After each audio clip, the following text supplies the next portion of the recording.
entre les abolitionnistes anglais et les abolitionnistes français, il y avait des échanges. Ils ont essayé de procéder ensemble pour faire avancer la cause abolitionniste. Et M. Franck Bourgeois, justement, va nous parler de la figure emblématique de William Wilberforce, son influence, l'influence qu'il a exercée sur les abolitionnistes français. Alors nous vous remercions, M. Bourgeois, d'avoir répondu à notre invitation. Et sans plus tarder, je vous laisse le soin de faire votre intervention. Oui, merci beaucoup. Merci. Est-ce que le micro fonctionne? Tout le monde m'entend? Oui. Bon, donc merci beaucoup à tous et tout particulièrement à Philippe Chanson qui a accepté gentiment de me laisser passer devant. J'essaierai donc d'être assez bref compte tenu du retard et j'inviterai pour les compléments et les soutiens, parce qu'il faut un peu justifier ce qu'on avance normalement, surtout dans une démarche historique, n'est-ce pas? Donc les uns et les autres à acheter les actes du colloque. Je crois que les organisateurs ne me démentiront pas. Et là, donc, tous les détails y seront. Donc William Wilberforce, il en a été parlé très brièvement tout à l'heure par Jacques Blocher. C'est effectivement un personnage central des abolitionnistes, c'est le terme que j'emploierais pour parler des militants en faveur de l'abolition de la traite, puis de l'abolition de l'esclavage ou de l'émancipation des esclaves. Ces militants vont être regroupés sous le vocable abolitionniste. Et William Wilberforce donc, est quelqu'un de très très important en Angleterre. On l'a souvent présenté comme le principal artisan de cette abolition. Comme en ce qui concerne Schœlcher en France, c'était un peu... Il y a un côté un peu mythe derrière tout ça, et c'était certainement un petit peu excessif. Ni l'un ni l'autre n'ont travaillé seuls, et les gens qui les ont entourés ont été très très importants et ont rempli un rôle très important. Je pense en particulier à Thomas Clarkson, auquel je ferai quelques allusions en passant. Mais aujourd'hui, nous nous concentrons quand même sur William Wilberforce, après ces quelques annonces concernant la prudence que nous devons avoir face à des récits qui sont parfois un peu trop hagiographiques. Donc, il est né sur un port de la mer du Nord en 1759. Issu d'une famille prospère de marchands, à 17 ans, il a été étudié à Cambridge, à St. John's College. Là, il a été choqué par la licence qui régnait parmi les étudiants, et il s'est lié avec un dénommé William Pitt, dit Pitt le Jeune, car il était appelé à devenir, quelques années plus tard, le plus jeune Premier ministre de Grande-Bretagne. À l'âge de 21 ans, il entre en politique et il est élu à la Chambre des communes, où il soutint donc le gouvernement de son ami William Pitt. Et 4 années plus tard, il est réélu, mais cette fois-ci au siège du comté du Yorkshire, ce qui impliquait à l'époque de s'investir dans une campagne électorale conséquente. Donc vous voyez qu'au XVIIIe siècle, les Anglais avaient quelque avance sur nous. Donc ses débuts en politique ont été assez prometteurs et ses liens privilégiés avec le chef du gouvernement lui laissaient entrevoir une belle carrière. Mais survint, mais faut-il dire mais, dans ce contexte un événement considérable qui a complètement bouleversé sa vie, c'est, ça a été dit tout à l'heure, sa conversion au christianisme, disons, évangélique, avec toutes les prudences que l'écart temporel doit nous inciter à prendre, puisque le sens du mot évangélique n'est pas exactement le même qu'aujourd'hui, mais il y a des proximités, c'est évident. En 1785, donc, évidemment, il ne s'agit pas d'un changement de religion, ni même d'église pour lui. Ce mot est utilisé dans son sens méthodiste. La conversion, pour lui, est la soudaine compréhension que les paroles de la Bible s'adressent à lui personnellement et que lorsqu'elle affirme que tous les hommes sont pécheurs et perdus devant Dieu, à moins qu'ils ne se repentent et croient au Christ, la Bible dit que lui, William Wilberforce, est perdu à moins que lui-même ne se repente. Cette compréhension est holistique, elle touche toute la personne, y compris ses affects.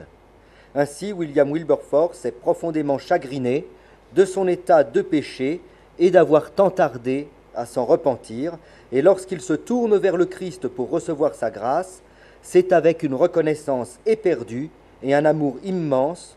Cet amour sera désormais le moteur de sa vie publique comme de sa vie privée.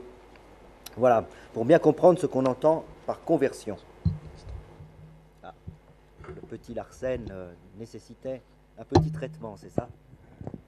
Merci. Alors cet événement considérable étant advenu dans sa vie, il s'en ouvre rapidement à son ami William Pitt, qui prend ça très au sérieux, et il comprend rapidement les conséquences pour son ami de cette conversion, et il lui recommande toutefois de ne pas se retirer définitivement des affaires, car, écrivit-il, le christianisme ne mène pas uniquement à la méditation, mais aussi à l'action. Après quelques mois difficiles, au cours desquels Wilberforce s'interrogea sur la meilleure manière de servir Dieu et son prochain, il fonda début 1787 la Proclamation Society, société qui devint en 1802 la Society for the Suppression of Vice, société pour la suppression du vice. Vaste programme, vous en conviendrez. C'était le premier acte d'un engagement durable en faveur de la réforme des mœurs publiques. La même année, donc en 1787, il fut approché par les abolitionnistes. Depuis plusieurs années déjà, la Société des Amis, c'est-à-dire les Quakers, militait pour l'abolition de la traite des Noirs.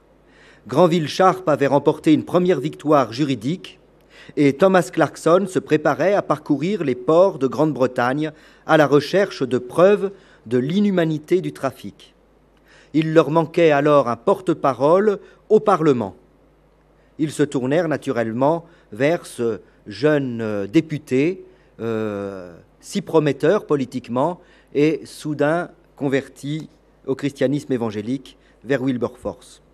Il a accepté, mais non sans avoir auparavant consulté son ami le Premier ministre, qui lui-même l'encouragea dans cette voie. Travaillant en lien étroit avec Thomas Clarkson, il présenta les arguments contre la traite à une commission du Conseil privé durant l'année 1788, et il put préparer et présenter à la Chambre des communes un bill d'abolition, l'équivalent d'un projet de loi, qu'il défendit lors d'un célèbre discours le 12 mai 1789. La plupart de ses collègues étaient opposés, ses collègues conservateurs étaient opposés à l'abolition, et malgré le ralliement d'un certain nombre de députés libéraux, son bill fut largement rejeté. Mais il ne s'est pas découragé, il a persévéré dans son combat durant les années qui suivirent, et finalement, le 2 avril 1792, le bill d'abolition fut enfin adopté. Mais non sans que le député Henry Dundas y ait, par un amendement, ajouté le mot « graduel ». L'abolition était donc graduelle, et elle devait être mise en œuvre progressivement, de manière à être achevée en 1796. Normalement, après cette date, devait commencer l'abolition graduelle de l'esclavage dans les colonies britanniques. Cela laissait au lobby des colons et des armateurs du champ pour manœuvrer. Ils le mirent si bien à profit que les abolitionnistes durent se rendre à l'évidence. Abolition graduelle signifiait pas d'abolition du tout.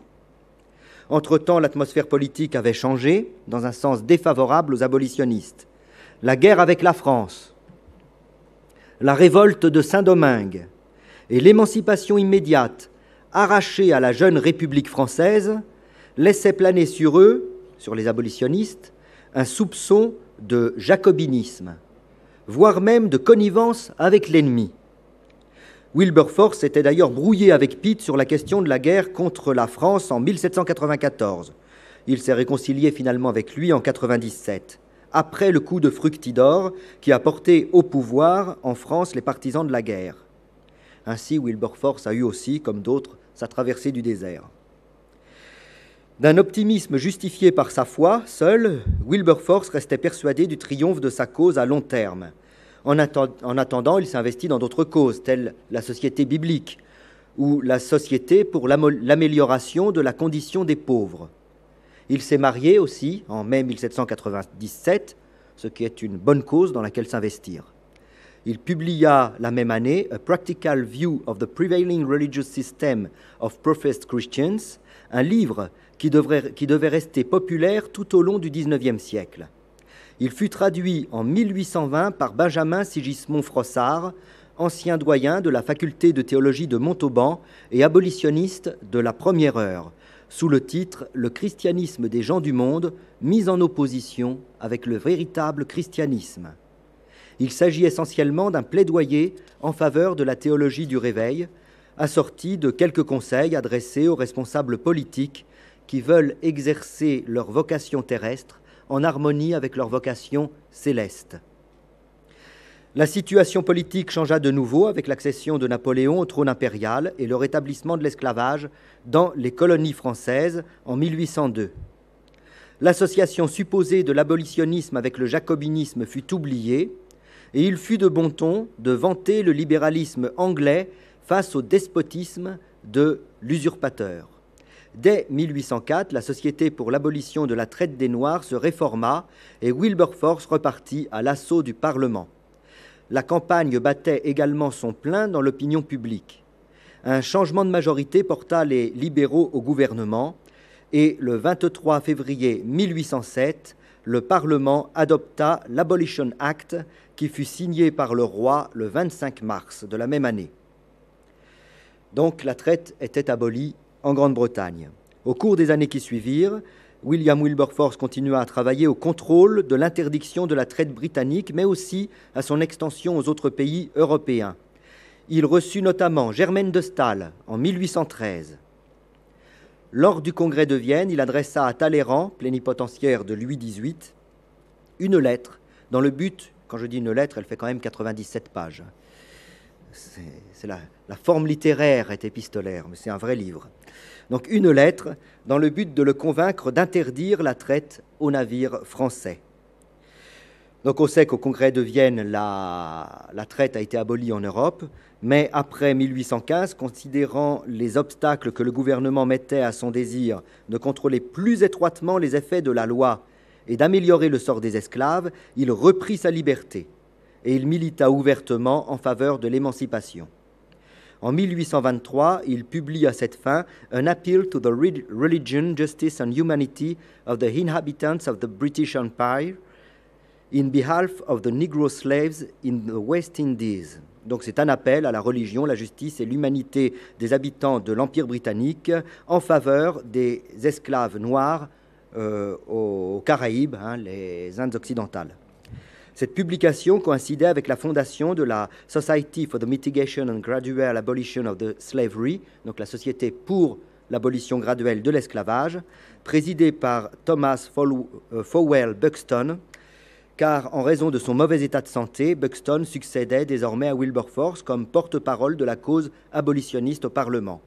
Donc il eut peu d'influence sur le débat qui devait conduire, 10 ans plus tard, à l'adoption de l'Emancipation Bill, qui décidait l'abolition graduelle de l'esclavage dans les colonies britanniques, comme cela a déjà été dit tout à l'heure. Il est intéressant de savoir aussi que William Wilberforce est décédé 3 jours après l'adoption de l'Emancipation Bill. Il est décédé le 29 juin 1833. Il repose à l'abbaye de Westminster. Donc voici rapidement donné la biographie, la vie un petit peu de William Wilberforce. Le deuxième point que j'aimerais souligner, c'est concernant, et je vais passer malheureusement rapidement dessus, les arguments de Wilberforce, une conviction enracinée dans une théologie. La théologie de William Wilberforce nous est connue. L'ouvrage auquel j'ai fait allusion tout à l'heure la développe. Il a pris part également à plusieurs controverses théologiques et il s'est engagé aussi dans plusieurs œuvres, j'en ai nommé quelques-unes, directement liées au réveil. Il a rencontré John Wesley, on en a aussi parlé tout à l'heure. Il l'a rencontré en 1786 à Somerset, en compagnie des sœurs More. Sa théologie est donc assez orthodoxe et elle met l'accent sur la légitimité, voire même la nécessité du sentiment religieux, et notamment du sentiment du péché et de la perdition. Remarquons toutefois que bien qu'il fût profondément influencé par le mouvement méthodiste, il n'en resta pas moins attaché à l'Église d'Angleterre jusqu'à la fin de sa vie. Il est convaincu de l'inspiration des Saintes Écritures et de leur autorité absolue, tant en matière de foi que de morale. Il la met en exergue de ses œuvres. Par exemple, Colossiens 3, 11 à 12. Il n'y a plus ni grec ni juif, circoncis, incirconcis, barbare, scythe, esclave, homme libre, mais Christ, il est tout en tous. Et Actes 17, 26, à partir d'un seul homme, il a créé tous les peuples pour habiter toute la surface de la terre. Il a défini les temps fixes et tracé les limites de l'habitat des hommes. Elles constituent, les Écritures, le fondement de toute son argumentation, dans la mesure où elles sont la base de sa posture morale. Il est également persuadé qu'il s'adresse à un public qui partage ses convictions. Même si tous les Anglais n'ont pas été touchés par le réveil, même si beaucoup sont, comme il le déplore dans son livre, des chrétiens de nom, l'Angleterre est une nation chrétienne éclairée de longue date par la révélation divine, ce qui augmente encore sa responsabilité morale. C'est sur la base de cette conviction qu'il s'adresse à ses compatriotes ou à ses électeurs du Yorkshire. Cela ne l'empêche pas de recourir aussi à la loi naturelle ou aux règles de la religion naturelle, mais il subordonne très clairement leur autorité et leur préfère celle des règles du christianisme révélées toujours dans les Écritures. 4 exemples de ces arguments. Premièrement, la réfutation de l'argumentation basée sur la malédiction de Cham. Deuxièmement, l'unité fraternelle de l'humanité.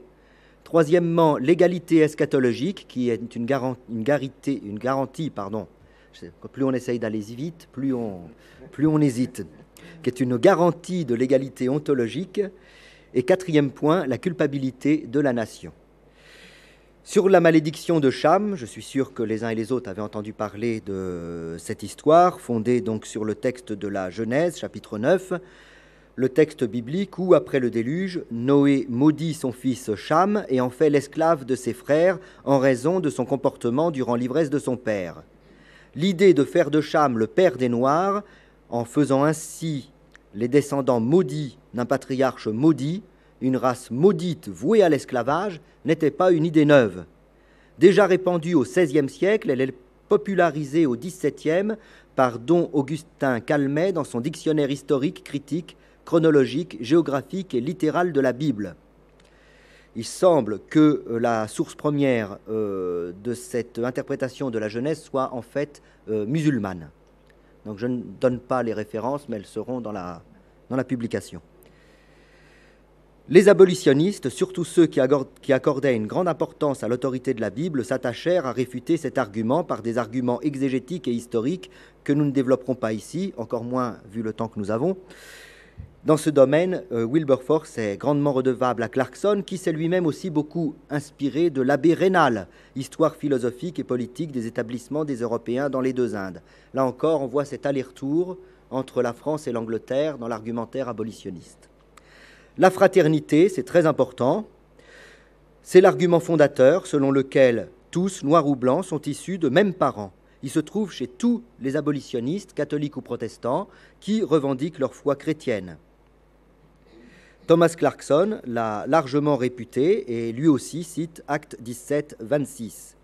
Il s'interroge sur la couleur des hommes, c'est assez anecdotique, mais c'est amusant, mais surtout, il veut souligner en fait que le blanc le plus pur est aussi éloigné de la couleur primitive que le noir le plus profond. À une époque où la proximité de l'origine valait garantie de pureté, ces mots réfutent toute différence ontologique liée à la couleur de la peau. L'argument de l'espèce humaine, argument fondé sur les Écritures, est également avancé par Wilberforce lorsqu'il s'adresse à Talleyrand en 1814. Voilà, je ne vous cite pas les textes, faute de temps, vous les trouverez dans la trace écrite que nous laisserons. Ainsi donc, comme l'affirme avec force la devise de la société britannique, « Ne suis-je pas un homme? Ne suis-je pas ton frère ?» L'esclave est compris par les abolitionnistes comme un frère opprimé qu'il faut libérer de ses chaînes et auquel il faut apporter les bienfaits de l'Évangile et de la civilisation. Troisième point, l'égalité eschatologique. Là, dans quelques pages remarquables, Wilberforce réfute l'argumentation de certains colons selon laquelle la paysannerie anglaise n'est pas plus malheureuse que les esclaves des Antilles. Et donc, il se fonde sur la loi naturelle pour parler des aspirations d'un être rationnel et immortel. Il pose l'inviolabilité de la personne et de la propriété privée. Selon ces principes, on ne peut pas vendre les gens comme du bétail, on ne peut pas risquer à chaque instant d'être séparé de femmes et enfants, et le paysan anglais n'a pas toutes ces craintes devant lui, même si ses conditions de vie matérielles sont difficiles. Puis il en vient aux arguments de la religion qui, pour lui, sont les plus importants. Et pour lui, le plus grand préjudice des esclaves, c'est qu'ils sont maintenus dans l'ignorance de l'Évangile. Ceci malgré des textes similaires au Code noir en Angleterre et qui prévoient l'instruction religieuse des esclaves. Leur refuser l'accès à l'Évangile est non seulement une faute devant Dieu, mais aussi la preuve d'une grande cruauté envers ces esclaves à qui l'on refuse même l'espérance. En effet, n'est-ce rien, je le cite, de se voir enseigner que toutes les distinctions humaines toucheront bientôt à leur fin et que tous les travaux et les peines de la pauvreté et des privations n'existeront plus, et de savoir, d'après l'autorité expresse des Écritures, que les classes les plus basses, au lieu d'être un ordre inférieur de la création, sont plutôt l'objet privilégié de l'intérêt du Tout-Puissant. La consolation de ceux qui n'ont pas hérité de la richesse et de conditions de vie aisées se trouve dans l'Évangile. Cet état d'abaissement est temporaire et les riches qui sont aujourd'hui élevés ne sont pas l'intérêt principal de la puissance divine.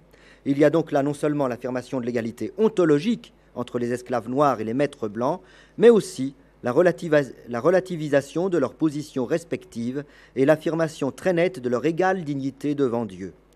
Quant à la culpabilité, qui joue un grand rôle dans sa théologie, il explique bien que l'esclavage constitue une faute extrêmement épouvantable de l'Angleterre, qui tient la première place historiquement dans la traite, et qu'il trouve absolument effarant qu'un peuple instruit dans les valeurs de l'Évangile puisse justifier cette traite de millions d'esclaves.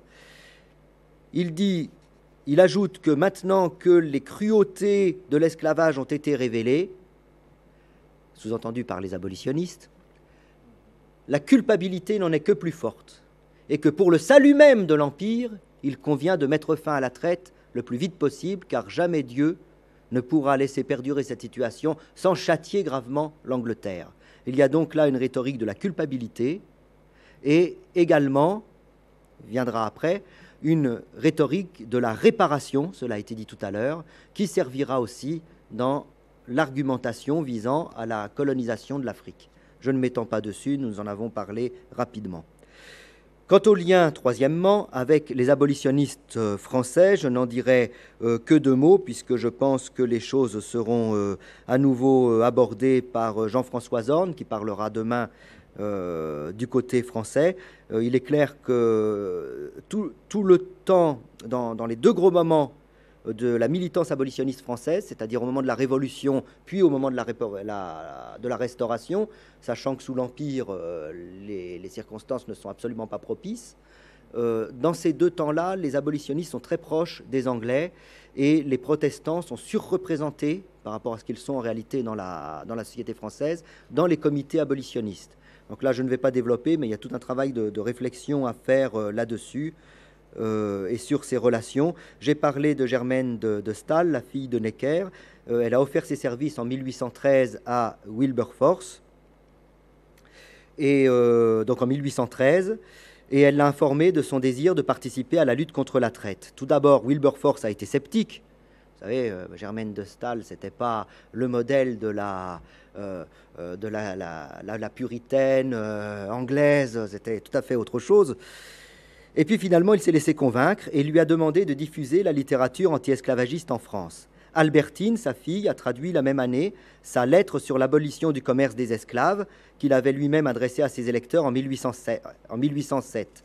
C'est Germaine, donc Madame de Staël, l'écrivaine, comme on dit maintenant, qui a rédigé la préface. Et c'est l'époque aussi où les éditeurs Delaunay et Aigron ont réimprimé Thomas Clarkson. Lors du congrès de Vienne, Wilberforce et Germaine de Staël ont conjugué leurs efforts, tandis que le parlementaire s'adressait à Talleyrand, la femme de lettres adressait un libelle à l'ensemble des souverains. Durant ces années, le groupe de Coppet a alimenté la réflexion sur les moyens de mettre fin à l'esclavage dans les colonies. Ceci continue à la génération suivante, puisque le gendre de Germaine de Staël, qui est le duc de Broglie, va aussi entreprendre le voyage avec son beau-frère Auguste de Staël. Il rencontre à nouveau William Wilberforce et Thomas Clarkson à Londres et s'assure de leur soutien pour la Société de la morale chrétienne en France. Donc je n'entre pas plus dans ces choses-là qui sont pourtant fort intéressantes. Et là, il y a tous les liens aussi avec Guillaume de Félix qu'il nous faudrait aborder. Il y a là un héritage très important pour le protestantisme français qui passe par les réseaux du protestantisme en général, au moins dans le premier 19e siècle, mais plus particulièrement aussi par les réseaux du Réveil. Alors, il ne faut quand même pas que j'aille trop vite.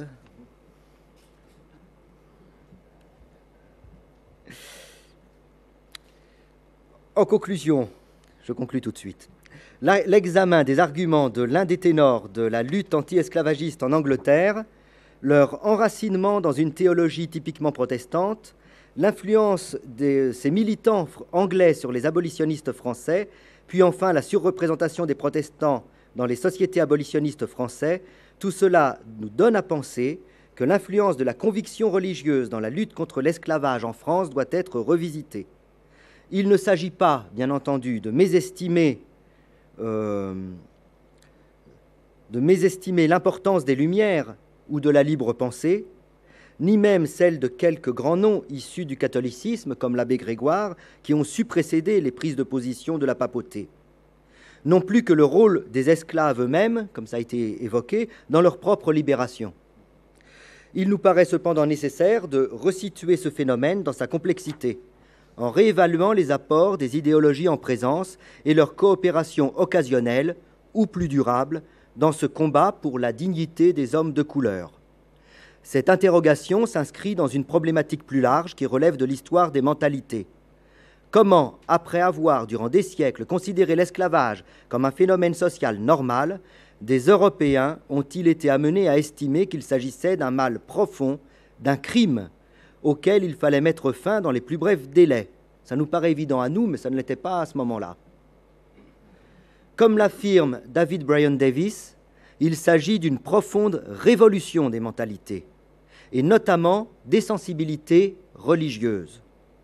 En ce qui concerne les protestants, nous émettons quelques hypothèses à propos des protestants. Tiens, c'est curieux ce que j'ai écrit. Vous corrigerez avant l'édition, s'il vous plaît. Première hypothèse, les philosophies des Lumières ont ouvert la voie à une nouvelle perception de l'individu et de ses droits. Cette perception était en phase avec la conception puritaine de l'homme, selon laquelle les questions de l'élection, du péché et de l'assurance du salut étaient des questions personnelles. La fin du XVIIIe puis le XIXe siècle sont le cadre du romantisme naissant et d'une revalorisation du sentiment subjectif face à la froide raison. Le protestantisme des Lumières était compatible avec le rationalisme, celui du Réveil l'est avec le sentimentalisme des romantiques.